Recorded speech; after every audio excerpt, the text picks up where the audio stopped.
Good morning, students. Yesterday we have seen about different kinds of thermometers, and today we have to study about transfer of heat. As you know that heat flows from a body of higher temperature to a body at a lower temperature. This process, that is transfer of heat from a body of higher temperature towards a body at a lower temperature, is called transfer of heat, and this heat transfer can be done in three ways. As you see in the table, the three ways are conduction, convection and radiation. Okay, so hot to cold, the heat flows through three processes: conduction, convection and radiation. This is the first one, conduction. Now, the conduction is the process by which heat is transferred in solids from the hotter end to the colder end. In this, an activity is given. You can see they have taken a rod.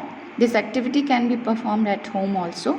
A rod is taken and some wax pieces are pasted on it, and the rod is being heated from one end. And then heat flows, and you can see that wax drops from this end where the heat is given directly, and then the other wax pieces drop down. This is why the heat is transferred from one end, that is the hotter end, to the colder end. Okay, so this is what conduction is. Now you have seen that on the basis of conduction of heat, the materials can be divided into two categories. They can be either conductors or insulators. What are conductors, children? Conductors are material which allow heat to pass through them easily. For example, iron, aluminium, copper, etc.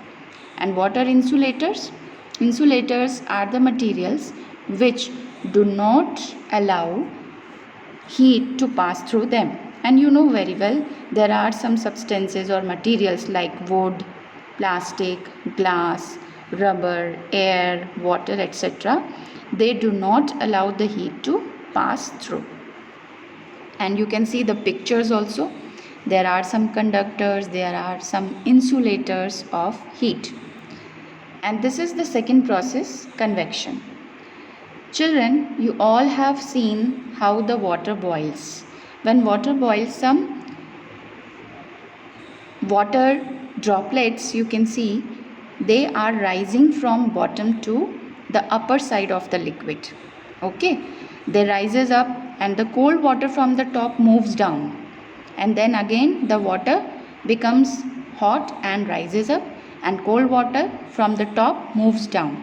Okay, you can see the arrows here in the first picture. Where the heat is direct, there the molecules are heated up and they are going up. Okay, and then the cold water from the top is coming down. So this process of transfer of heat, it is called convection. Okay, and the third process is called radiation. Okay, the third process is radiation. Radiation is the process by which heat is transferred from one place to another without the help of any medium. That means, as we know that we get sun rays directly from sun to the earth, and this process is through radiation. Okay, when we sit near a fire, as you do in winter season, we sit near a fire, we feel warm due to the heat radiated by the fire. All hot bodies radiate heat. So these are three processes, children, through which heat is transferred. The first one is conduction, second is convection, and the third one is radiation, in which medium is not required. Okay, so you have to understand all these three processes of transfer of heat. This is all about today, children. Thank you.